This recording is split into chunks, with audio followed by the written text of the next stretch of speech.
పురుషుడికి సమస్తమైనటువంటి శాంతి ఎక్కడి నుంచి వస్తుంది?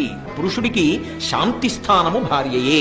కారణం ఏమిటి? తల్లిలా ఓదారుస్తుంది. తో గౌరవింపబడిన వాడు ఒకనాడు మాట పడ్డాడు అనుకోండి, ఆయన తప్పు లేకుండా ఓదార్చేది ఎవరు అంటే ఆమె కన్న తల్లిలా ఓదారుస్తుంది. ఎందుకు బెంగపెట్టుకుంటారు? మీరు నమ్ముకున్న దైవం లేడు, మిమ్మల్ని కాపాడు, ఎందుకు అలా బాధపడతారు అని ఓదారుస్తుంది. ఆయన వచ్చేటప్పటికి ప్రేమగా వండి పెట్టేది ఆవిడే. ఆయన బడలిపోతే కోప్పడేది కూడా ఆవిడే. మీరు గమనించారో లేదో, కోప్పడుతుంది, విసుక్కుంటుంది. ఎందుకో తెలుసా? ఆమె విసుగు ఆయన పక్కన లేడని కాదు, ఆమె కోపం ఆయన ఇంటి పట్టున లేడని కాదు, ఆమె బాధ ఏమిటంటే ఇంత బడలిపోతున్నాడే, ఎంత నీరసపడిపోతాడో ఆయన, ఎంత అలిసిపోతున్నాడు. ఆమె లేనినాడా ఇంటికి విలువే ఉందండి.